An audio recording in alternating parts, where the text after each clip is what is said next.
A warm welcome to episode 2 of VAT Update from Tax Essentials for Advisors.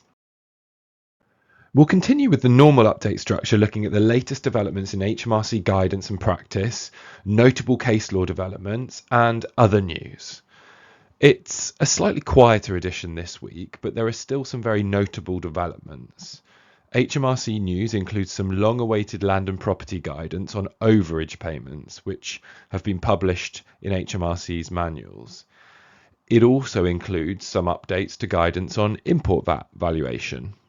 In cases news, we'll look at a case on whether nitrous oxide was a food. Spoiler alert, it wasn't. And a case about fair recovery for a partly exempt business. In HMRC news then, to relatively little fanfare, HMRC has published some long-awaited land and property guidance on overage payments in its land and property manuals. Now, overage payments are additional payments made by a property buyer which are not determinable at the time of sale.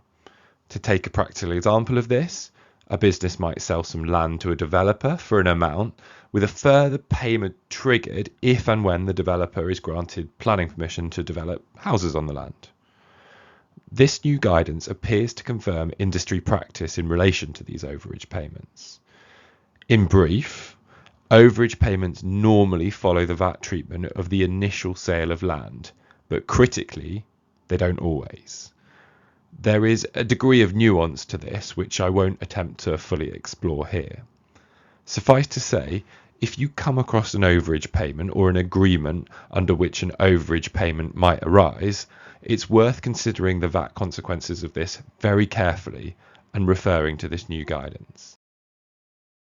In a further development, HMRC has made a small update to its guidance on working out the import VAT value of imported goods. The update relates to incidental expenses. Import VAT is generally due at the point that goods come into the UK from outside the UK, albeit many businesses don't actually pay import VAT at the time goods come in because they use the postponed VAT accounting procedure. However, it's important to have an import VAT valuation of the goods, and the starting point for this is the customs value. But for import VAT valuation purposes, certain incidental expenses such as commission, packing, transport and insurance costs incurred up to the goods' first destination in the UK have to be added to the customs value. In certain circumstances, HMRC allows nationally agreed rates for incidental expenses to be used. However, this guidance now clarifies that these nationally agreed rates can only be used if freight to the UK border is already distinguished and they cannot be deducted from a total freight cost. Moving on to look at case law then, our first case is the First Tier Tribunal's decision in Telemara Limited. This is another in the long line of VAT cases that deal with whether a particular product is a zero-rated food for VAT purposes.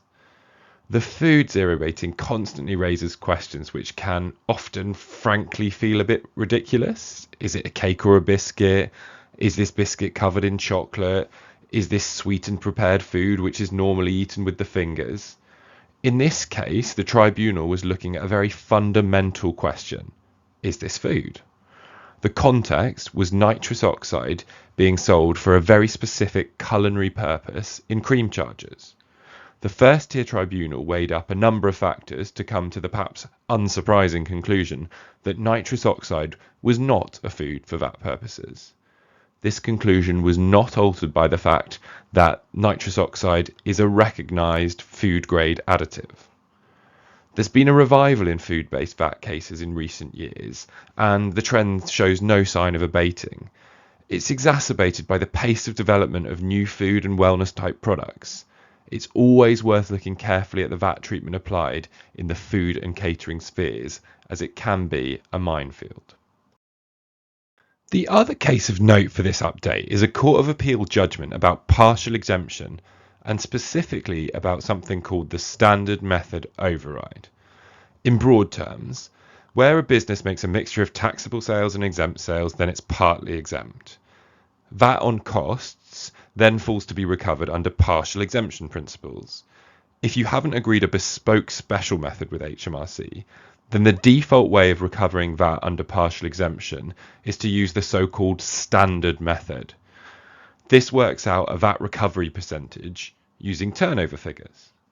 The standard method doesn't always work out very fairly, and it can be distortive and give odd results. Consequently, there's something called the standard method override.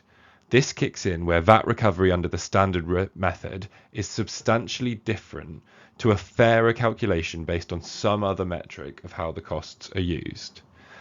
In this case, an entertainment venue contained a casino, which was used to make VAT-exempt gambling sales, and other areas such as bars, restaurants, and a theatre where taxable sales were made.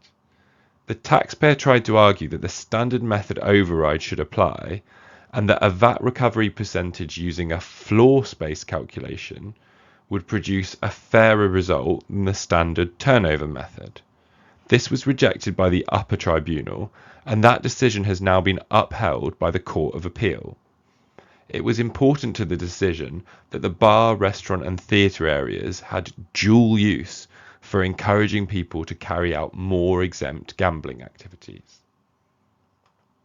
That's it for this edition of that update. I hope you enjoyed it, and I look forward to presenting a further update in a couple of weeks' time.